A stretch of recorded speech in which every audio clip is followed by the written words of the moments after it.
Right, good evening, everyone. I say everyone because at the moment there will probably be about two of you there waiting for things to happen. As we do everything, we will go on, and the video will be available in the highlights. So we've got Darren with us today of Crisis Games. He's I would say designed Arrival. He would say modded Watch the Skies into Arrival pretty heavily. He runs Crisis Yes. Games that does kind of mega game training exercises for kind of companies, and he's had some wonderful moments in mega games over the years. But rather than me Indeed. talk, Darren, I'll let you introduce yourself. Yeah. Okay. Well, actually, I think Matt, we were at our first mega game together. So you went to Jim's. There was one of Jim's playtest sessions for his universe. Oh yes, was that your first time as well? Yeah. I think it was shortly after the famous Shut Up and Sit Down video came out. So if you went onto the Mega Game Maker's website, everything was booked up, and there was just Jim's playtest available. So I'm sure we did the same thing and just said, right, I'll have me some of that, and went over there. So that's how it all started. If only I'd had a bit more effort, put the effort in, I could have had the same number of games as yourself. But I wouldn't worry about that, though. Some people actually have lives to do. Thank you very much, South Rex, for the subscription. Thank you. Oh. Let's hope this is not the beginning of many connection difficulties today.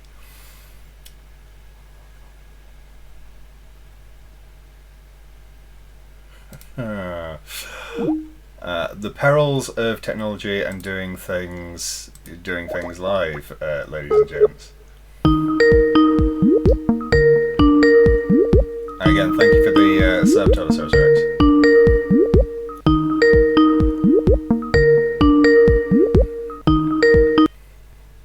Yeah, it's going to be one of these things, isn't it? Well, we will. Yeah. We will persevere on. Persevere on a phone for a while, see how we go. Anyway, Okay. so I think I was telling you about after the first mega game.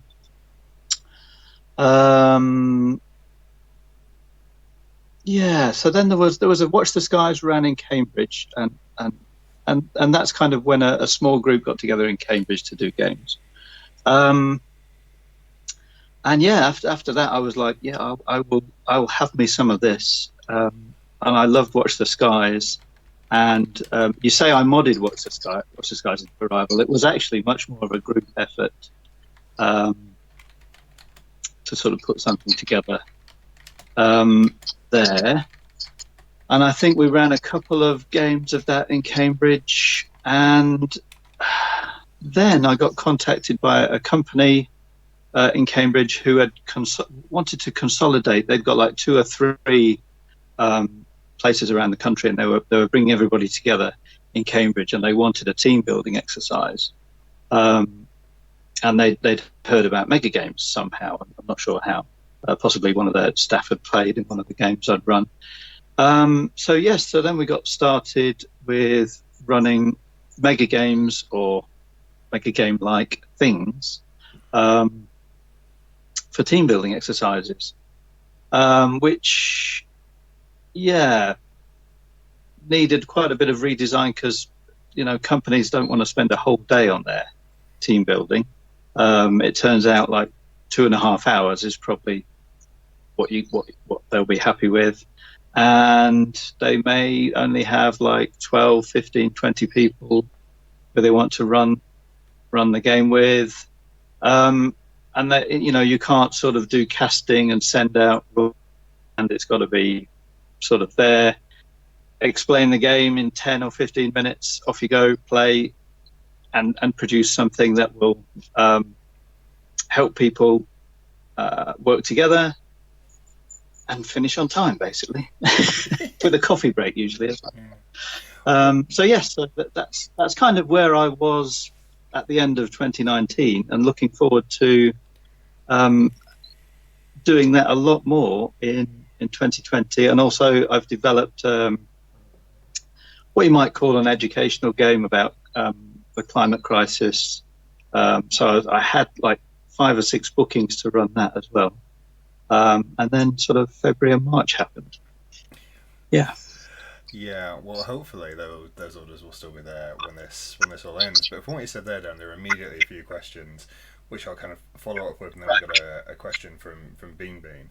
Actually, I'll go for Bean Bean's question first because it should go in nicely. So, do you think mega games work well for team building then? I mean, they probably work better than a lot of other things I've seen. Yeah. So the alternative that the company I was doing this with, their alternative was going to be an escape room. So I think mega games probably work better than escape rooms. I've never done an escape room, but I guess in an escape room, although there's a team of you, it's kind of, you're either good at puzzles or you're not good at puzzles, and there's always going to be that person there who's really good at puzzles and solves everything. Whereas in a mega game, it's a lot more about communication. It's kind of built into the game that nobody can do everything all on their own, so you have to communicate. Yeah, I think you could probably tailor a game better towards team building than I've been using at the moment. But yeah, I think they're probably one of the best things around. Not perfect, but yeah. Okay. And so, going back to some of the things you said just earlier, then, so running them for kind of corporations takes a number of changes. One of those is you can't cast, you've got to get the time down, rules have to be simple. And so we talk quite often in the mega game community about what's next for mega games. And so kind of Harrison, Chris and Nice and all as Mega Game Assembly all kind of spend quite a bit of time talking about that. Becky blogs has kind of written her kind of Kilo Games blog about what's next, and now we've got kind of online games. But one of the things that's being talked about is being able to shrink games down. So basically you could run them in an evening for people after work, or they're not such a big time commitment that you have to go and spend a whole day. So obviously you run these for kind of corporations. Do you think you could condense them down to run basically for Mega Game Joe Public as kind of entry games? What do you lose by bringing it down to 2.5 hours? Yeah, I think you could. I think you could definitely run the games that we're running for corporations. You could run an evening event. What do you lose?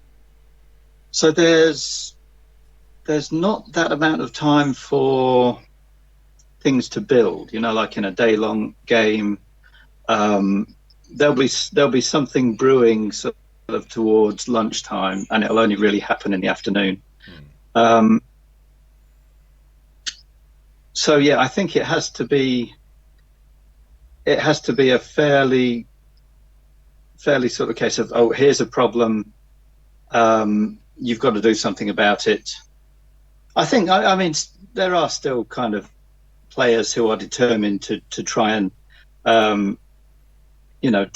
find another solution, or they're saying or play against another player. That still happens, but it doesn't happen as much. It's more a case of, here's a situation, how are you going to react to it? And kind of after 2.5 hours, people have just kind of got their head around what they're doing and don't have the sort of confidence to kind of take it into other directions, and the time's run out at that point. So I suppose, yeah, you lose a bit of the richness of a full day long mega game. Having said that, if you put Chris and Harrison and yourself in the room, 15 minutes later, chaos would emerge. I feel we've got an unjust reputation for stirring up trouble, and I'm going to say that all of us are perfectly lovely players that trouble never arises from. Is what I'm going to claim there. The last few games I've played with yourself online, you and it's a role that you normally take, is that you're sort of the head of the council or the person trying to hold everything together. So that's an unfair comment, certainly on your directed towards you. You're usually the person who's actually trying to keep everything held together, while Chris is trying to. I do enjoy trying to hold things together. So while we're on that, I must admit I hadn't realised we played that first playtest together. Did you play the big Watch the Skies games then? Yes. I got in on number 3 when I was president of Nigeria, which you can imagine I didn't have a lot of say in the way.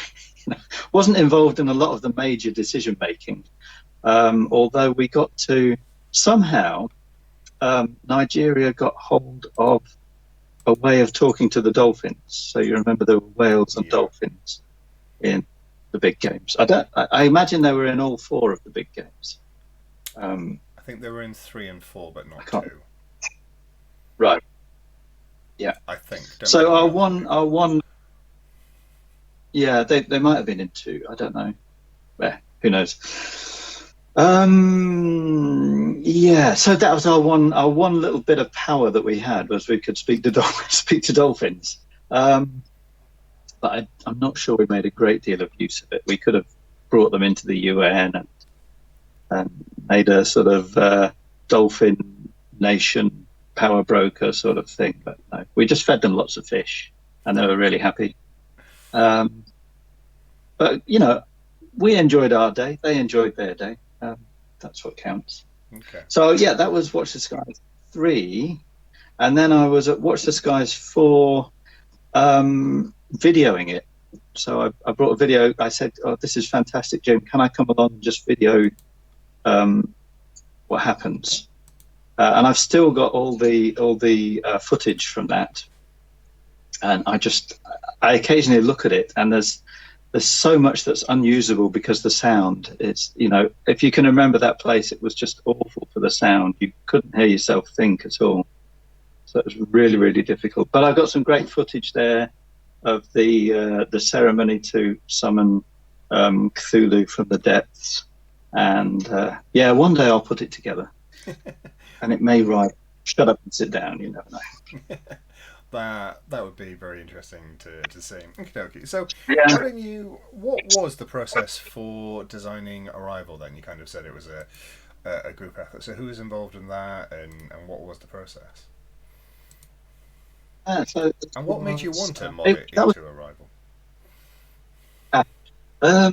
Well, I found the whole concept, the whole thing of Watch the Skies I love, and if I could, if I had the time, I'd probably play it every weekend. I still love it as a game. But there were certain elements. It's a really good question. I think we wanted to put a little bit more of an economy in there. So kind of Watch the Skies doesn't have that much in the way of a kind of simulated economy. What else did we introduce? Okay. No, I'll tell you why. I'll tell you what we did. First of all, there was an American version. There was an American group who made their own version of Watch the Skies. Yeah. And I'd seen that on a YouTube video at Gen Con, and I thought that looks interesting because it was much more board games. It was much more taking mechanics from board games and putting those in. So I thought that looks interesting. I'll get in touch and see if I'll try to run that instead, just to see what that's like. And it needed a lot of control. It really did need a lot of control.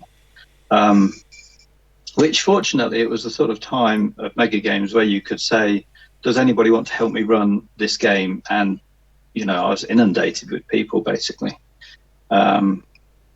So yeah, first of all, we ran the US one just because, why not give it a go? It seemed more interesting because it had a lot more board game mechanics, but it was really, really demanding in terms of running all those mechanics, those kind of really intensive mechanical aspects of the game. So kind of lessons learned. Then we decided, okay, we've got we had the set of Watch the Skies, but it was an American set of Watch the Skies.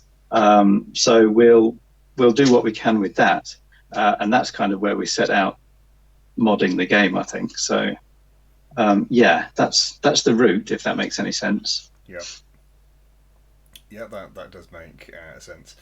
And so you started off kind of wanting to add more economy into it, and that it kind of led to a kind of meeple kind of worker placement system. And you also had a very different kind of UN structure where people go and they place influence tokens from each nation on kind of board. Do you want to kind of walk us through those? Yeah, I can't remember it now. But it was so that was an attempt to try and put mechanics into something that is really just based around the whole sort of political negotiation. So I was quite aware that in the sort of in the UN game in Watch the Skies, it's very easy for big personalities to dominate the discussion, and I just wanted players to have. I wanted to be a sort of game element there, and for players to be able to go into it and say, okay, well, I'm not one of the big hitters from the game point of view. I'm not the US or Russia. I don't feel particularly confident in political discussions, but the game has given me this little element of power, and I can have my say in the discussions, and I can push them one way or the other because the game mechanics are allowing me to do that. So even if I'm not confident in kind of forcing my will on the others in discussion, or trying to negotiate some sort of deal, and if the sort of the background of the game of the team that I'm playing, if that doesn't give me the power, at least there's some sort of game mechanic there that is giving me a little chance to play at the table. So it's very much a kind of attempt to even up the playing field between, say, more extrovert and introvert players. Yeah, so the level up the playing field between players' personalities, and also, I mean, Watch the Skies is quite an unbalanced game. Not that that's a bad thing, but if you're the US or if you're Russia or China, you've got a lot more to say and to play with at the table. Yeah, okie dokie. So right, let's have some more questions from people in the audience. We'll go to another question from Bean. Has the nature of controlling games changed over the years? I suppose this is going back to your comment about there being lots of control when you first started. Are there fewer people up to control nowadays, or vice versa? I mean, I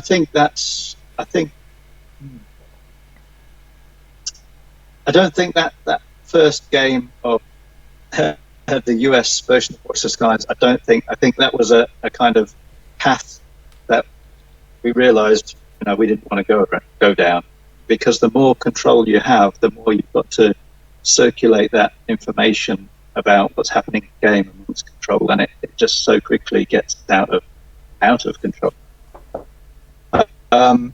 So yeah, the fewer control you can have in the game, the better, because control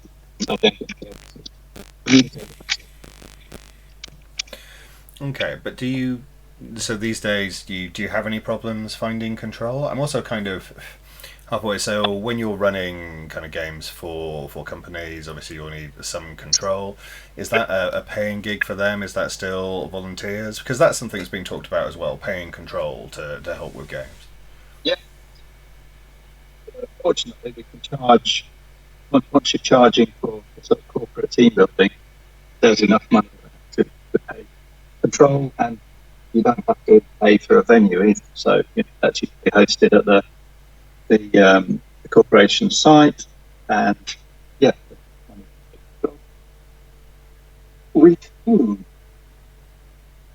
there's still a struggle sometimes to get, and usually we want more. I mean, we're at a ratio of four or five players to one control for the corporate games.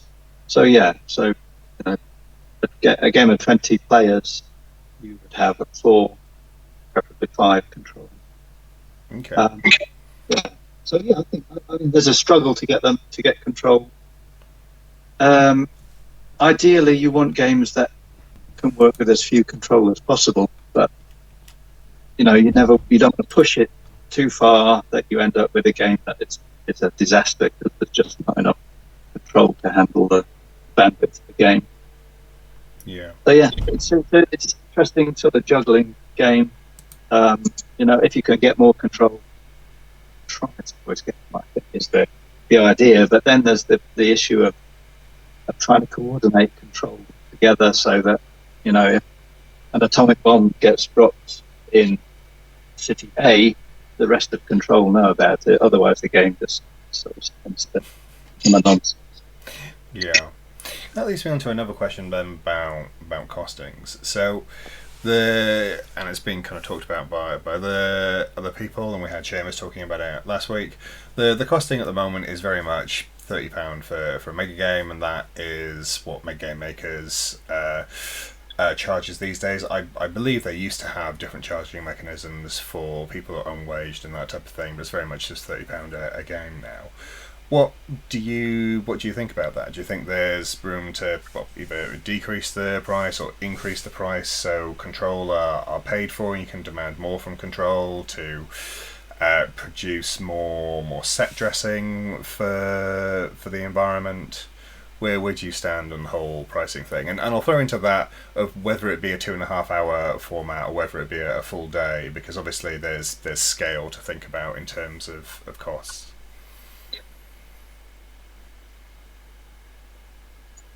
Ooh, I've lost you a second there, Darren. Should you try that again? You hear me? Yes. Right. Yes. So I heard your question. So £30. I think it doesn't really matter what views you've got on it. £30 is the current. That's what you're going to pay for a mega game. You might pay 25. Some people have charged 25, but that's the going rate. I think personally that it's great value for money. I could certainly see. I mean, myself, that's not the £30 is fine. I'd pay 40. I'd probably pay £50 for a day's entertainment like you get with a mega game. There's so much to see. The maps are gorgeous. The people running it are usually so expert at what they do that I think it's undervalued. But nevertheless, that's the going rate. So that's if you're a mega game group and you want to say we're going to charge £50 and we're going to make it an even better experience with fantastic set dressing, and we're going to make sure all our control have been trained, we can afford to pay them, so they're going to come and they're going to be super enthusiastic. I'm not sure whether paying them makes them super enthusiastic or not, but at least they'll probably turn up on time. But I think then everybody will say, well, why is your game £50? Why is your game £40 when everybody else is charging 30? I don't know how it goes. It's a difficult decision to make. It's very difficult, even if you're going to charge much more over £30. I think it's very difficult to make a business out of it. There's just not enough. There's not enough excess from after paying for your venue. If you did pay people even the minimum wage, you probably wouldn't have a great deal of money left for the hours of work that goes into running a mega game. I mean, essentially everybody would be working on minimum wage just for the amount of time that gets put into designing and running these things. So yeah, I think most people have sort of realised that, and it's very much a hobby thing, and I can only really see it in the current format, in the pre-lockdown format. Let's say I can only really see it as being a hobby enthusiast sort of format. Okay. So we'll go to another question then. So people in the chat, I can see a good amount of you in there. So let's have some questions for Darren, please. But we'll go to the Survey Monkey for one. This is from good old Jerry Ellsmore. How close has your virtual gaming experience in the past months come to emulating a face-to-face mega game? What is missing? How could it be found? Yeah. Oh. So my experience of virtual mega games has been two dens of wolves or two den of wolves. I'm not sure what the plural is. Yeah, two den of wolves, run by Johan and Gotham Mega Games, and then two play tests, which were actually kind of almost games really, by John Keyworth. And then so last Saturday, and I think you've played those as well, Yeah. Matt. And then last Saturday I played the play test that John had, that you were in, and then 2 hours after that I was playing another play test of a mega game in the US. So that was cool. That was like 10 hours of mega gaming. I must get a badge for that. And the experience, I've thoroughly enjoyed it.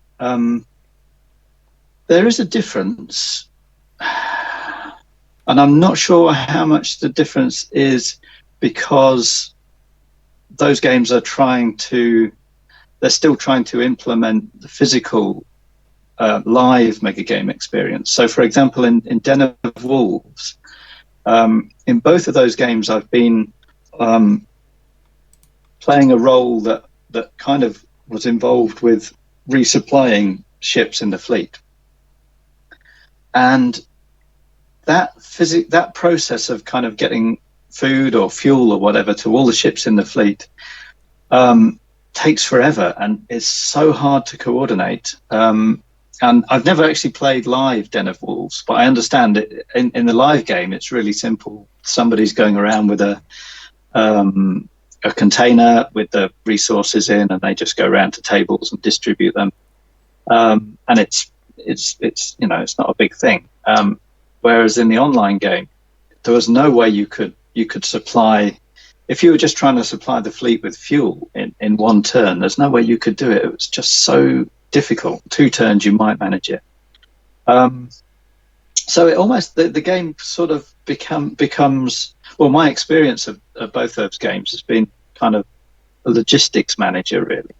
And I know there's kind of various video simulation games, but I've never seen logistics manager online, and I kind of probably know why. But it's still, I mean, it was still an enjoyable experience, because it was still a chance to chat with people, enjoy this sort of shared narrative. Yeah, I still found I got all of the energy that I get from a mega game, and I got all of the intrigue, trying to find out what's going on. There was still the sort of chaos that you'd expect, the incomplete information. Yeah, I enjoyed them. I think, I think Den of Wolves particularly could lend itself to the format once these sort of technical issues of how do you implement this, this resource management part of the game that used to be really easy face to face. How do you implement that online? I think the guy who is behind the Den of Wolves, Gothenburg Mega, Niklaus, and I think he came up with the idea of using Discord and Discord chat channels to represent a physical space, and I think that really works well, and that seems to be the sort of accepted way of doing mega games at the moment. But then I saw Becky's Twitch stream of the first game, and I kind of got the feeling that she felt something was missing, and she might be right because I've never played the live game. So for me, it was kind of 80% there. I really loved the fact that I didn't have to get up early and travel for 3 hours, and then travel another 3 hours back at the end of the game. I mean, that for me, that outweighed all the things that didn't quite work. So yeah, I'm kind of hooked on virtual mega games at the moment. Yeah, so like you, I've done those 2 dinner walls. I've done the 2 play tests. I did Peter Nixon's Draft Night 3077, along with Johan, who is in chat at the moment.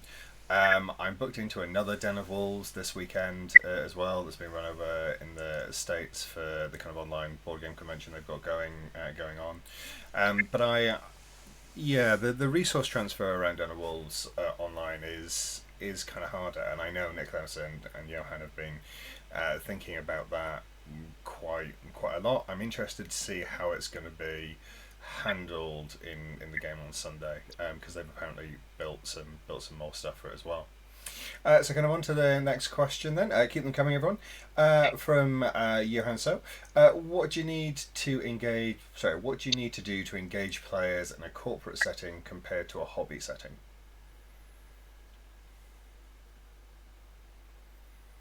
Yeah, well, I think you've got to start off with something that it's easy for players to get their head around and to put themselves into character. And the game that we run is once again a heavily modded version of one of Jim's games. His solicitors are going to find me a lot of money. So we kind of run a version of Urban Nightmare, and that's, I think Jim's really great at kind of picking up these tropes and just presenting a game that you could say, oh yeah, that's zombies, American city. Yeah, I know where I am. I've seen those 70s disaster movies and zombie films and whatever. So yeah, I think to start with, something that people can get their head around, something you can explain in a couple of sentences. You are an American city, you're the mayor, you're chief of police, whatever. So there's that. How can you make them care about that? Bear in mind that depending on the company, there's possibly not going to be that many gamers. You can tell the gamers in the room because they're like, oh yeah, okay, right, I know what I'm doing and I can see the potential of this situation. But a lot of people are going to be like, so what? So, I'm the mayor and this thing you've laid out on the table is supposed to be a city, and, why am I here? What am I supposed to be doing? Why am I pretending to be a mayor? Is it going to reflect badly on my next, review with my boss? Yeah, I think it's have an engaging theme and having things that people can engage with really simply on the table. So I'm quite a big fan of putting things that people recognise and using mechanisms that people recognise. And I think so. Jenga towers, for example, they're well, at one time they were a sort of staple of quite a few mega games. I haven't seen one recently. But yeah, instead of kind of rolling dice and looking on tables, I love the idea of drawing stuff off Jenga towers, or I've got some spinning tops and things like that with random outcomes on. So I rather than getting people to roll dice and look things up on tables, I try to stay as much away from that as possible, and just trying to make things intuitive. So, yeah, one of the things we use is bags of counters. So as things happen, players are instructed to kind of fill these black bags up with counters, and then at other points in the game they have to draw stuff out of the bags. And the idea is hopefully they've got some subconscious, or some people will be able to remember the counters and figure out the probabilities of what they're going to draw. But people have some sort of intuitive feel of, well, I remember I put kind of 2 bad counters in there last turn, and there was something good in the turn before that, and then there was like 3 bad counters in went before that. So, this is going to be bad. I'm going to be lucky if I get the good thing out of this bag, and that kind of, that's something physical that players who maybe are not good at probabilities, who've never come across the idea of rolling a dice and predicting the probability of what you're going to get, they can have an intuitive feel for the probability of things going well or badly. What are the chances of drawing something badly from this bag, just because they know what's gone in there.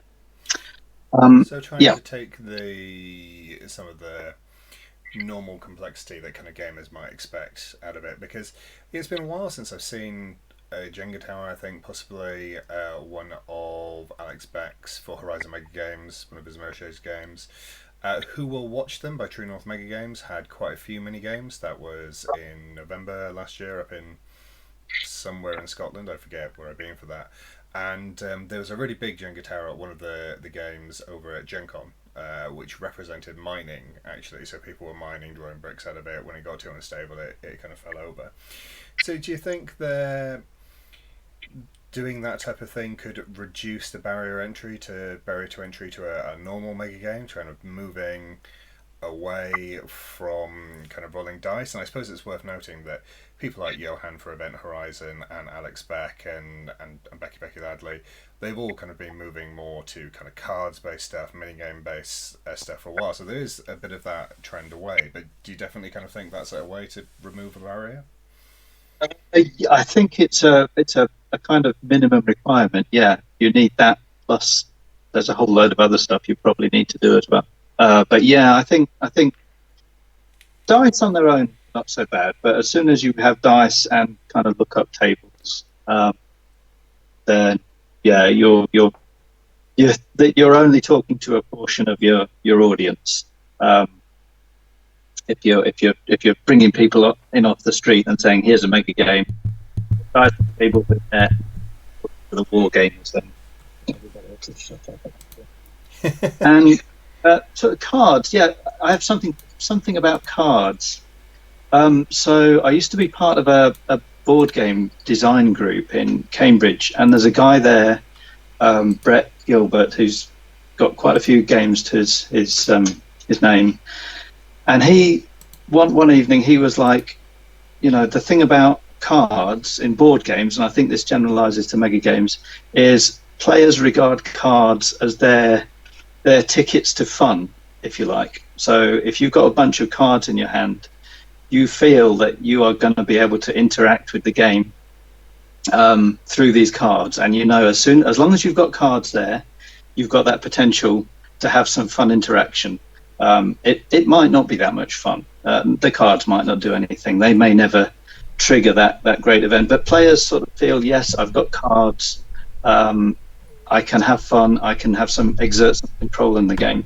So that leads players to really not want to play their cards. And I think Becky's alluded to this in one of her blogs in the 7 effective points of mega gaming or whatever, is that, really in a mega game, and probably in most board games, what you want to do is just play your cards at the earliest possibility, get them out of your hand. You'll probably get more later on. But yeah, I think that there's a danger in cards in that players intuitively just want to hold on to them because they feel that's their key to fun in the game and having some control. So I think cards are dangerous as well. Okay, that's interesting. So we'll move on to the next question by Bean2 then. So Seamus mentioned last week when he was on about using apps in the future.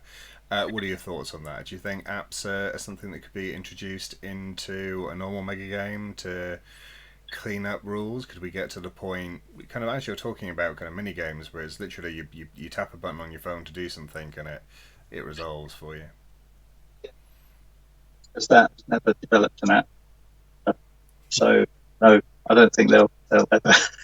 I think it's just too expensive and it's too much of a time commitment to develop apps for games that run once or twice. So until there's a game that is going to run consistently and can afford the money or the you know the effort of a team of people to develop a decent app, I don't think that's going to happen. I think it'd be great. I think they probably are a key to actually widening the hobby.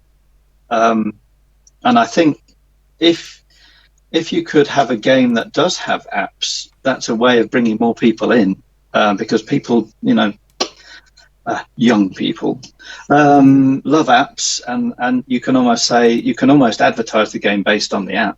But I just think the amount of effort, either in time or money, to develop apps, as far as I know, is going to preclude any sort of wide base use in apps until we have mega games that run consistently, and can afford to make that sort of upgrade. So it's a great idea, but I think it's too expensive. Right. Okie dokie. So hopefully people can hear me. There's some comments that can't. So hopefully you can hear me. I've tried fiddling around in the background. So for another one for Beamy then. So you think virtual mega games are? So do you think virtual mega games are going to stick around after the lockdown? And if so, how prominently? Oh, I've lost you there, Darren. Well, I was just asking, is it me? Can people hear me? Are you able to hear my people audio? Can hear you absolutely fine. It's me that seems to be the problem. But you're the one they need to hear. Right. Where were we with the question? There was another question about virtual mega games. Are they going to hang around? That's the question. And if so, how prominently? So I hope they're going to hang around, because I'd like to explore them a lot more. And they could be prominent. This could be one of the paths, that kind of splits the hobby. I was talking to John Keyworth after, but he's actually trying to develop. He's trying to develop a web page. Yes, it's a web page, that can run these things more generally.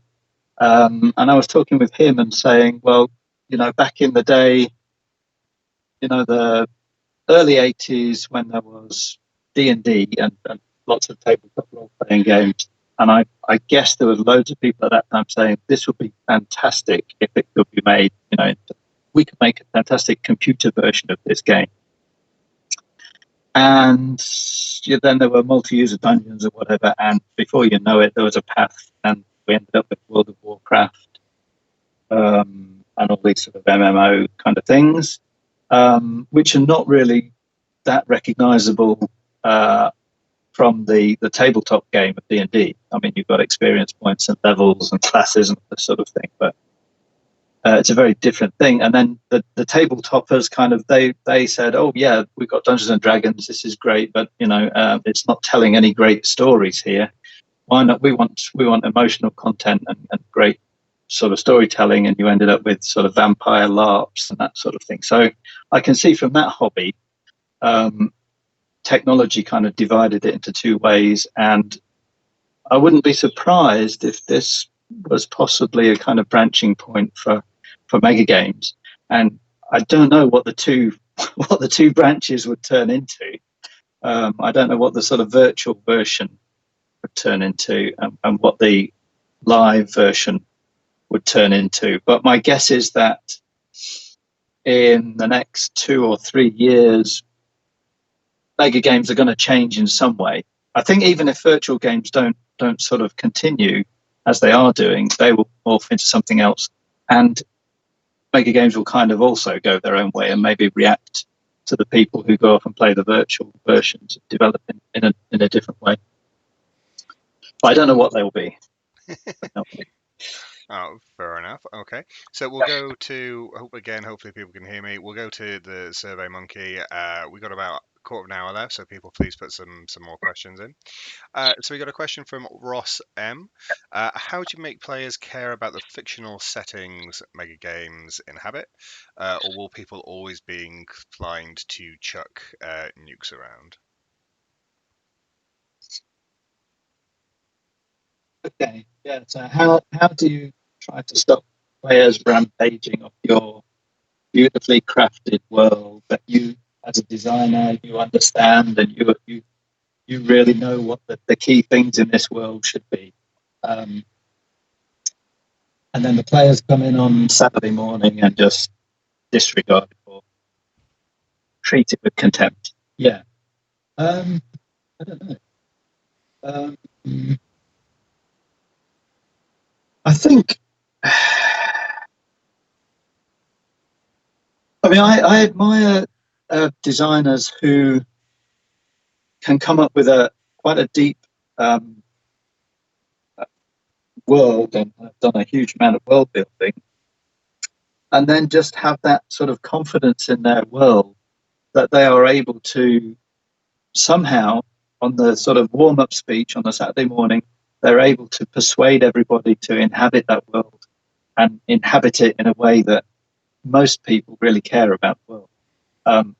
I'm not sure I can do that, and that's possibly why I've chosen sort of themes for the games that I run that are very much kind of real world, and people don't have to sort of take on a huge fictional role. So I don't know. I don't think I'm the best person to answer that question. I don't know how I would, if I created a sort of fantasy mega game, how I would make people care about it. And I admire people who can do. Like I wasn't there at Kingdom of Seasons, but I felt that Seamus, and his team really created a world that people were really, really enjoying inhabiting. So yeah, I don't know. It's probably the short answer. Cool. Okie dokie. We'll move to the next kind of Survey Monkey question then. So this one is from Nathaniel. Thank you, Nathaniel. I've been trying for quite a while to find a career that includes the rapid strategizing, thinking on your feet that's so ubiquitous in mega-gaming. Can you suggest anything that comes close? I would say UN Secretary General. I don't know if the position's open. But yeah, sort of President of the USA. I think, yeah. I think that's the beauty and the enjoyment of mega games, is that you get to do these sort of things that so few people really do get to do in real life. And yeah, I mean, what sort of careers are there that you can sort of try to decide how you're going to deal with meeting aliens, or how you're going to diffuse a potential nuclear exchange. Yeah, that's the beauty of mega games. They prepare you for careers that you probably won't get the chance to have, sadly. So yeah. I suppose I would say possibly, Nathaniel, looking at things that involve kind of crisis management. So a lot of councils will, and central government obviously have kind of risk management or disaster management departments where they're aiming to kind of scope out responses to that type of thing. kind of more kind of admin and planning based roles for army, police, again councils that kind of do flood defences and that type of thing. There's a lot of stuff around kind of risk management, mitigation, and then disaster control. If you're looking for that type of career, and even just rapid strategizing exists in kind of normal business as well. I work in the not so glamorous estates industry, and we've got people on the property asset management side of that business at the moment that are doing a lot of that rapid strategizing and thinking to make buildings safe for people to inhabit, and how do you do that? So yeah, they definitely exist. Does any job kind of exists probably on a day to day that involves it as much as a mega game does for 8 hours? There probably are out there, but I would suggest nobody wants those, because trying to have the pace of intensity that you play a mega game at for 40 to 60 hours a week, I imagine would become draining very, very quickly. So what's that, Darren? Much better answer than my answer. That was a really good answer, actually. Yeah. Thank you. Okay, one from Mega Game, Adrian then. What was your most memorable game that you played, and what made it so good? Essentially, what makes a Mega Game really pop out to you? Adrian, I there've been so many for so many different reasons. I mean, in the intro, there was one that I actually played with you, Adrian, the first Not Over by Christmas, when we were on the NATO air team. That was really fun. That was kind of interesting, because I'd given myself the challenge of never visiting the map, never even seeing the map throughout the day. So I was in the kind of NATO high command team, and I sat at the desk, and the guys running the air battles would come back and tell me what happened, and I'd give them kind of replacement aircraft, and we'd try and come up with a strategy, but it was quite often I'll just go and shoot as many down as you can. And then that was it. And it did give me this feeling of like there's the squadron commander who sees all the aircraft fly off from the base and then sort of waits around and counts them back in. And I sort of really did have that feeling, and I knew what it must feel like. So that was good from that point of view.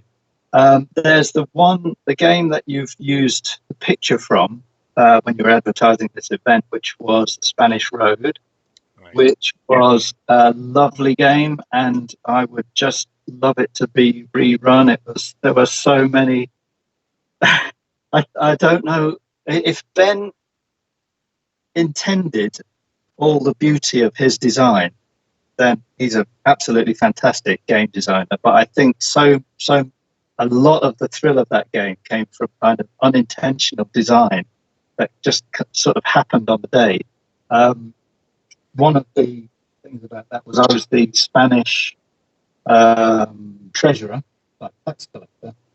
So there was a great part at the start of the turn where Control would put all the income for each of the separate regions of Spain on the map.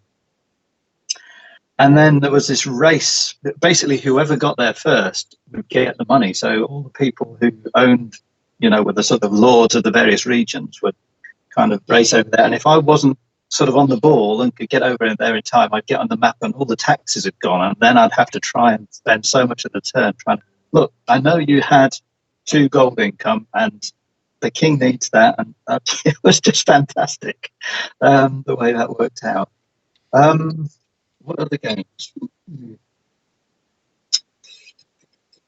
Oh yeah, there was the game where Becky, the checker, Becky and her gang decided to extract fingernails and came up with a great system. She had sort of felt tip pens, and she'd basically mark up the fingers that she'd extracted fingernails out from, and then she'd mark further down the fingers when she started chopping them off and sort of thing. So yeah, that was kind of interesting. I spent a lot of that game being virtually tortured, I guess. People would pay a lot of money. I definitely got my £30 for it. And but that okay, there was another psychological, interesting side. Two other interesting aspects of that game was one I had just before the checker came and got me. I got a great opening in that game. It was the Red Dawn, and it was a game about the Russian Civil War, 1917. And I just discovered I was just the right place on the map. I just discovered that the German army were retreating in disarray, and they were leaving all their weapons and ammunition behind as they went. And I was just in the right position to run off after them, pick up. I was in command of a poor Russian sort of Bolshevik army who had nothing to their name, not even enough greatcoats probably. I could pick up all this German weaponry and ammunition and even head off over to Poland and Germany and try and foment revolution there. And at that point, the checker came and took me off into prison for some charge. Like I think I was accused of laughing at an anarchist joke or something. Absolutely spot on. Spot on. So yeah, it was kind of one of those games that if only. And it's just so much of real life must be like that. And interesting that also, even though I was in and out of the checkers torture chambers, there was a later part in the game where I could have just absconded and left the Bolshevik cause altogether. But somehow or other, there was something keeping me around, and I don't think it was the fact that sort of Becky had my family somehow ready to be shot if I done. So there was interesting psychological elements to that game. So well done to Becky for playing her role, and also the family for developing such a game that can have such a rich sort of psychological life for players. At least for me. So if I was going to do top three off the top of my head today, it would be those. Brilliant. Okay. So one last question then, from Bean 2. If you could give one single tip to new mega game designers, what would it be?